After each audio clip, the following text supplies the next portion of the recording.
welcome to the Boxing Gossip YouTube channel. This video is being recorded on Tuesday evening. I put up a message on Facebook earlier saying that I had a bit of spare time this evening, so I was going to take some request topics and got some real good suggestions. One thing that was interesting to me is that a lot of the requests I got through Facebook, and by the way, my Facebook profile is linked in the description below if you want to add me as a friend on Facebook, but a lot of the topic suggestions that I got from Facebook related to heavyweight boxing. Huge amount of interest in Hay versus Bellew. We'll certainly cover that separately if that fight is announced, which I understand it's likely to.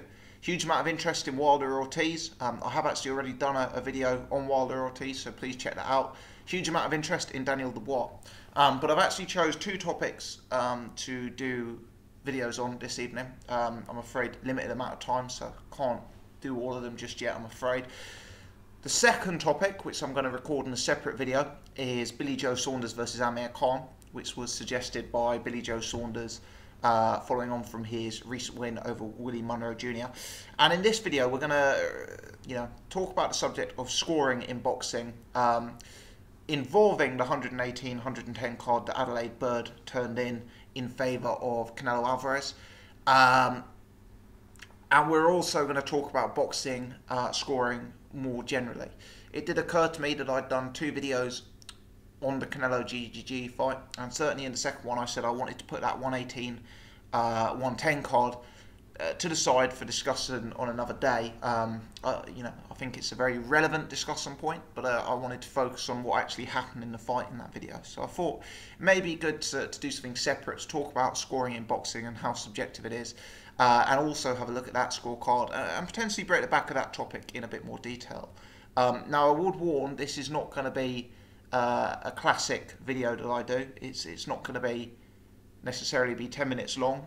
It's probably not going to have a defined beginning, middle and end. It's going to be a slightly longer, slightly more rambling discussion video, and being honest, I'm probably just going to ramble with my thoughts on the subject, and at the end I'd be surprised if I can necessarily draw any definite conclusions. And it's a long topic. It's not something we're going to get to the bottom of over the course of this video, let's put it that way. So if that's not for you, probably worth switching over right now before you waste any more of your time. If it is with you, please hit the thumbs up button, please subscribe, and let's get stuck into it. I'm going to start with talking about some of my own history, if you like, with boxing and with conspiracy theories, etc. As a child, when I was growing up, I was someone who was very, very... Sorry, I just got a police driving past with the sirens on. I don't know if you guys can hear that. But as a child, when I was growing up, I was someone who was very, very taken in by conspiracy theories. I would say I was particularly gullible and naive youngster. And I always used to annoy my parents, my family, by being taken in, having read books that, I don't know, Elvis was still alive. I'm exaggerating to prove a point, but you guys get what I mean. I was someone who was very, very prone to believing in conspiracy theories. As I got into my teenage years, I think at some point my dad, Father Gossip, took me to one side and sort of said, look, you're being a bit naive here. I'm actually serious. This genuinely happened. I think at the time I was about 14, 15 years old, and I was a massive fan of the band Nirvana. And I think I was reading this book that I'd bought at the time that was suggesting someone had killed Kurt Cobain. And anyway, I just remember my dad saying, you need to chill it a bit on the conspiracy theories because you're making a bit of a tit of yourself. Every time something comes up in conversation, like talking about aliens and Kurt Cobain. And, I think it was a bit of a realisation for me. And I think following on from that conversation, I realised that maybe I had been very quick to jump to conspiracy theories on a few different topics in life.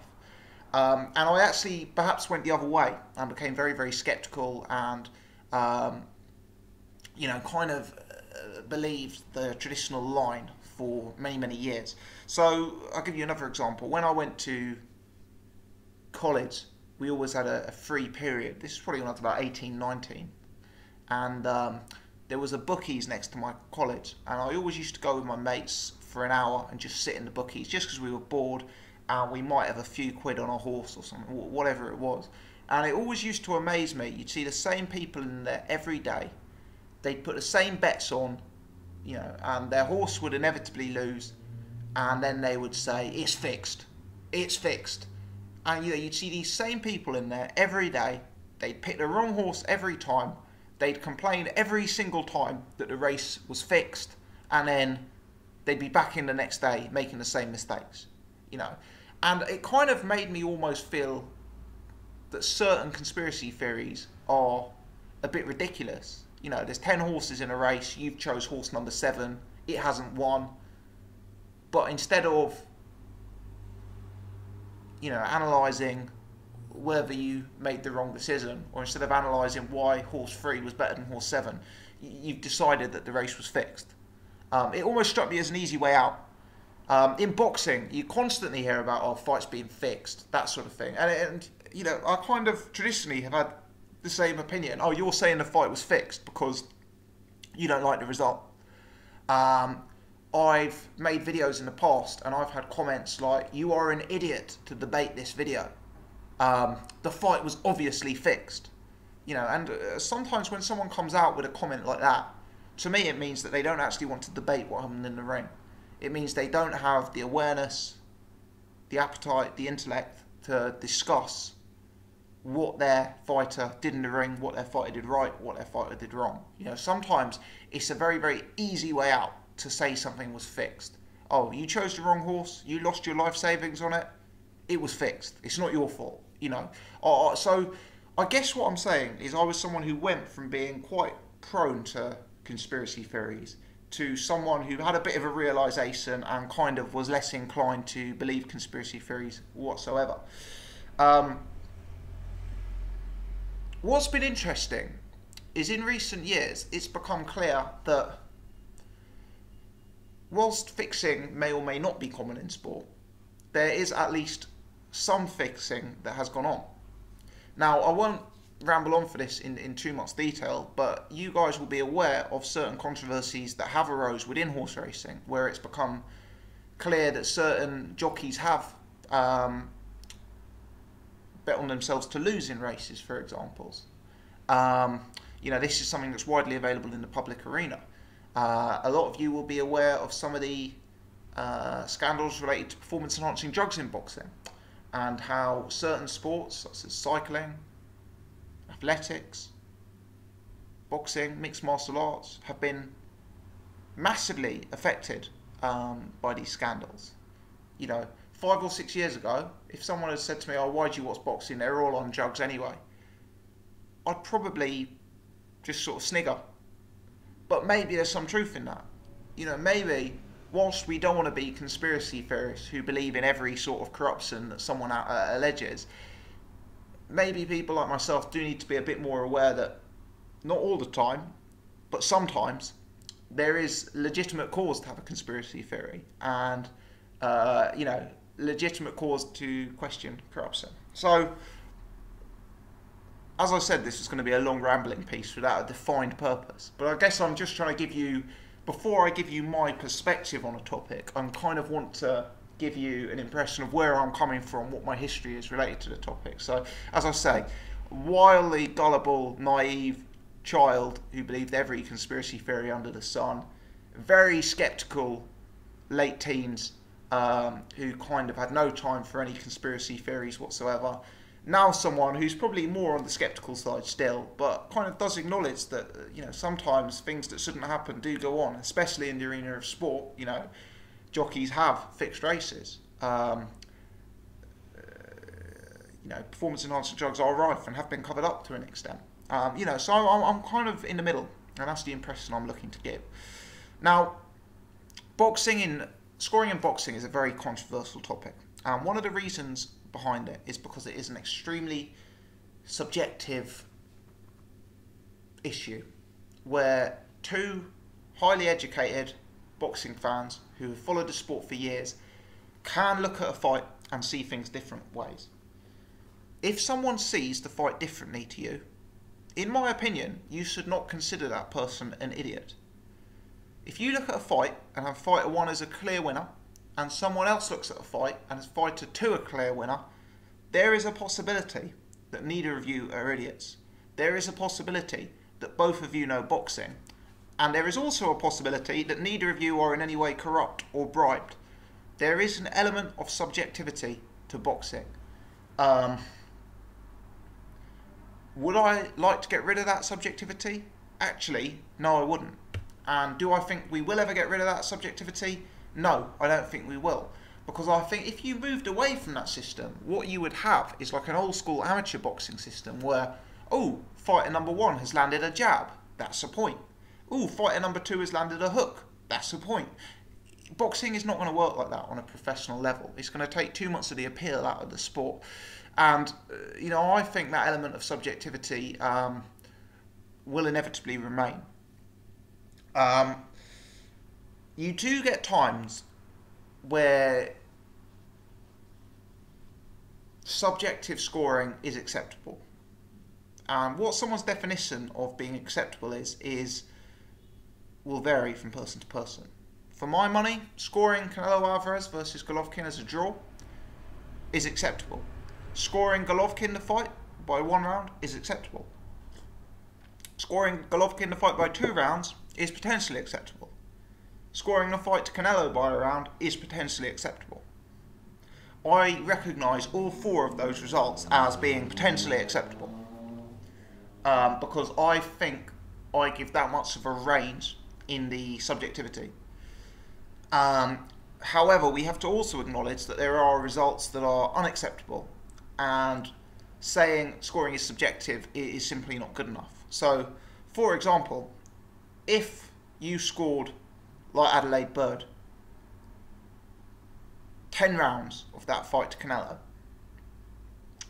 my personal preference, my personal opinion, is that bigger gap is beyond what we can accept as subjectivity.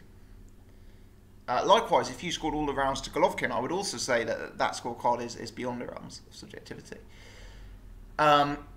So I think when we go to these scorecards, we have to allow for some level of subjectivity, but we have to maybe appreciate what that range is. And clearly 118, 110 was outside of the range. That scorecard was a very bad scorecard. I think it's been widely condemned. I personally think it's a bad scorecard. I'm sure the majority of people watching this video would agree. Does that mean that C was corrupt? No. It doesn't. It really doesn't. And the honest answer is I don't know if someone was corrupt when they scored Canelo Mayweather a draw. I don't know if someone was corrupt when they scored Canelo beating Triple G by 8 rounds. And the honest truth is, I'm afraid neither do you watching at home. You may suspect it, you may believe it, but unless you've got an auditable trail of corruption, none of us know. For all we know, the judge had a very, very bad night. For all we know, the judge is completely inept. You know, we look at Adelaide Bird. He's been in the game for a very, very long time. Very, very long time. She actually scored Hopkins Calzaghe to Hopkins. And to me, what that tells me is that she's potentially someone who has a unintentional bias towards fighters who are high quality, low volume. You know, if you look at Hopkins Calzaghe, Calzaghe pushed the pace in that fight. Calzaghe was the output fighter in that fight. Calzaghe was the come forward fighter in that fight. I think the other 2 judges had Calzaghe winning that fight, as did the majority of the public. Hopkins was the guy who picked punches, landed very few punches with you know, not a lot of regularity, but maybe had the higher quality and precision of work, potentially. You could maybe draw a parallel, albeit to different extents, with the Canelo-Golovkin fight. You know, Golovkin was the come-forward, aggressive, volume fighter. Canelo did land the more eye-catching work, the more eye-catching punches, but not regularly enough to win the fight. Yeah, on both of those occasions, Adelaide Bird has sided with Hopkins and with Canelo. So she sided with the fighters who haven't been on the front foot, who haven't been throwing the output. She sided with the fighters who have the high volume. And when people look at fights, they do see different things. So maybe that tells you that C is someone who places slightly too greater emphasis on on eye-catching punches as opposed to volume of work. And you know, people do have this bias. I would acknowledge that sometimes I prefer watching slick boxers who score long-range crisp combinations than I do watching presser fighters and fighters who just relentlessly come forward. I think there are also people who have far too big a bias towards fighters who are, you know, come forward guys who push the pace, and you know, you get people who kind of favour fighters who come forward even if they're not landing clean punches. You know, I think clean punches is key. So I do think people have these unintended biases in what they like when they look at boxing. Now that's a very different thing, saying you're biased towards Canelo because you're a Canelo fan. It's saying there is a bias to a particular style because you maybe find long range work more eye-catching, or you maybe find a fighter who comes forward relentlessly more eye-catching, regardless. And maybe Adelaide Bird's one of those people. You know, maybe the fact that she scored that Hopkins-Calzaghe fight to Hopkins, maybe the fact that she scored that Canelo-Golovkin fight to Canelo by such wide margins indicates that that may be an unintentional bias from her. Maybe she's inept. Maybe she just had a terrible day at the office. Maybe she had some circumstances which meant her mind wasn't fully on the job. I don't know. I don't have any proof that C is guilty of corruption, and in life I've always taken the approach of innocent till proven guilty. So personally, my belief is it would be remiss of me to come here and accuse someone of corruption without knowing any of the facts. That's my particular take on it. So it's an interesting topic, and I think one of the things that we need to do is analyse what went wrong with such a scorecard. So when CJ Ross scored a draw for Canelo Mayweather, I'm unaware of whether there was a published report as to why she scored it that way by the commission. I think creating visibility around these issues would help. I think that that would help to lessen some of the claims of corruption. If we had a report saying CJ Ross chose to give this round to Canelo because she thought Canelo did ABC, I think that would at least help. It would at least give some indication as to her point of view, as to her opinion, as to her frame of mind. The fact that I'm unaware whether such a report was published possibly means that more needs to be done in terms of highlighting this, because when the public don't have any insight or any awareness of why something happened, it's very easy for them to clutch at straws and to jump to conclusions, you know. With this Canelo Golovkin fight, unless there's some clear definition and explanation from Adelaide Bird or the commission, then you know, it's understandable why people will jump to conclusions rather than just saying that's her opinion, I disagree with her opinion. So it's a complex topic. I think a more detailed analysis post-fight and explanation of the judges' scorecards would assist. I don't think it would be a bad idea to request judges to provide some sort of report that's potentially publishable as to how they saw the fight breaking down, potentially with some brief round-by-round commentary as to why they elected to score a fight in a particular fashion. And then we could find that if judges were routinely scoring fights with any regularity in a manner that didn't sit well with the relevant commission, that they could be stopped of their duties, and you know, potentially new judges could be brought in who were hitting the criteria. So that's one potential improvement that I would see. Another question is about home fighters, because if we look at corrupt decisions, or sorry, let me rephrase that, because that's not what I meant. If we look at decisions that the boxing public have alleged are corrupt, very regularly the corruption seems to be on the side of the A side or the home fighter. So obviously there are a host of Canelo Alvarez examples. There are some Danny Garcia examples. There are a lot of UK examples. Ricky Burns scoring in Anthony Joshua Klitschko prior to the stoppage. Terry Flanagan. There's far more. I just can't necessarily bring them to my front of mind during this video. But what you'll find, if we look at, say, Burns Relic. Burns was the home fighter. Burns was the A side. Burns was fighting in front of his home crowd. And I wonder if that is a big factor. Because often the public think, oh, Canelo's the big name. Corruption's more likely because there's more money and more interest in giving him the win. But are we overlooking the fact that Canelo is a big name, and as such, that's going to mean that the crowd behave in a different way? If we look at that Canelo Triple G fight, I feel the crowd were a hell of a lot noisier when Canelo threw punches, even if Canelo necessarily missed the punches. You know, the crowd were going mental, they were cheering. Could that sway a judge? I do think so. I do think so. Now, I've been to live boxing. I've been to live boxing at big venues. I've been to live boxing at little venues. I've sat in the front row of your call, right? And I personally believe it is harder to judge a fight from the front row of your call than it is sitting on my sofa at home. Maybe we need to question whether judges actually need to be at ringside. Because clearly, sitting in front of a ring means you are only seeing the action from one angle. Being able to watch it on TV screens typically means you are able to see the fight from the relevant angle. Clearly, if you are looking at a fighter's back, it is much harder to determine what punches are landing on that fighter's chin.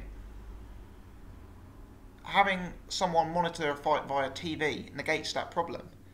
But I have noticed that my scorecards change dramatically from when I watch the fight live to when I then watch it back on TV. So that's the second question that I would raise in terms of getting an improvement here. Number one, in an instance of a bad decision, or in fact in an instance of any decision, should judges have to produce a brief report explaining their logic? And would that give the public some insight into what the judge is looking at and potentially lessen some of the smoke and mirrors around these decisions which lead the public to assume there is corruption? Secondly, should we move away from a system where judges are actually live at the event? You know, should we move away from a system where the judges are going to be so influenced by the roar of the crowd? Should we move away from a system where the judges actually have a far worse view of the fight than any of us watching at home? You know, let's not forget, a lot of us have watched Canelo Golovkin 3 or 4 times. A lot of us have watched it 3 or 4 times and changed our opinion every single time. These judges only get the chance to see it once, and they only get the chance to see it from one angle. I put it to you, they actually have a far worse view of the fight than you and I sitting at home.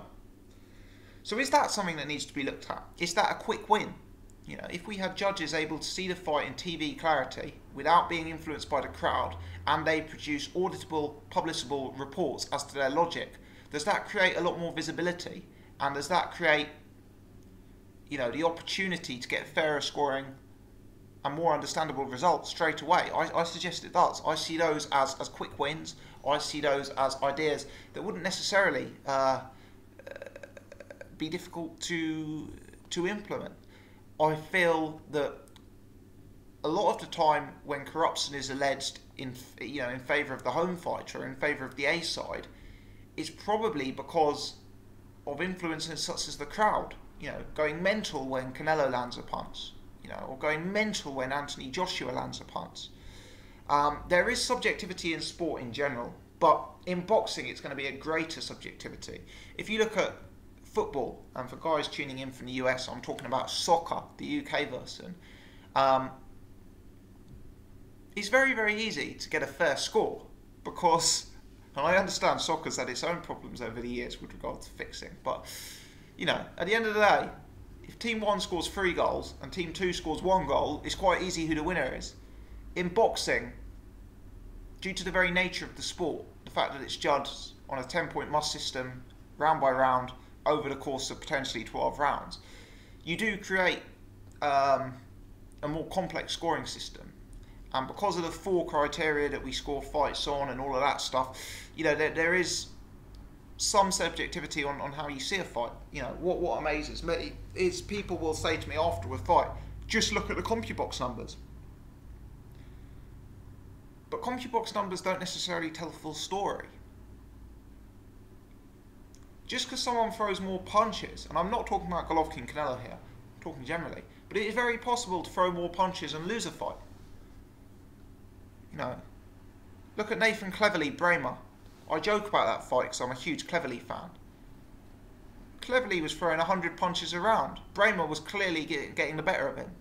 You know, Bramer was outboxing him. Bramer was catching him. Bramer was landing on him. Just because you're throwing more punches and potentially landing more punches,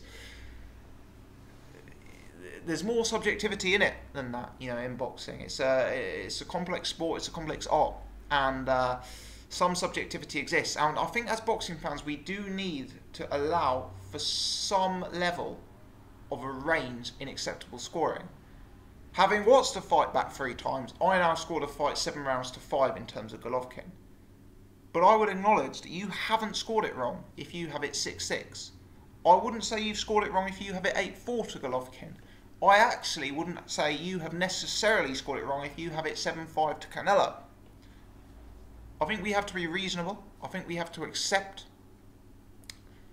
some subjectivity. But I think there are limits. And I think when those scorecards are so far away from what the perception of the sport is, I think something needs to be done to get more visibility over it. The kind of smoke and mirrors and the fact that this will probably die as a topic and then nothing will happen doesn't do any favours for boxing. You know, I refer back to the example I gave earlier in the video of the old guy in a bookie saying, "Oh, it's all fixed." You know, it gives rise to those sort of comments. Sometimes crisp, clear, published visibility on a topic, and not just in sport, in life. Sometimes that allows people a document to refer to and questions to be answered. I'm not sure if this is a good video or not. You know, I've talked for 27 minutes. I'm probably going to have a decision as to whether I even put this video up on YouTube. I guess if you guys are watching it, clearly I've made the decision to put it up anyway. I'm not sure if I've made any sensible points over the course of this video or not. I'm not sure if this is just a lunatic rambling at home, you know, with bad wallpaper, or whether I've said something of any consequence or you know, or value in this video. Sometimes it surprises me. Sometimes I put a video up and I don't think it's very good and it gets positive feedback. Sometimes I put a video up that I think is very good and I get slated for it. So yeah, maybe this is one of those. I don't know. But allow me this one, guys. Normal service will be resumed. The classic videos of here's a fight, here's what fighter A brings, here's what fighter B brings, here's who I think is going to win, will return. They're not all going to be soppy, rambling life stories, I promise. But yeah, let me know your thoughts on this. I'm actually quite interested in your feedback, actually. So, did you enjoy this video? Did it add any value? If I've just rambled, I can take it on the chin. Let me know. If you have enjoyed it, hit the thumbs up button. If you're new, do subscribe. As always, appreciate you guys tuning in.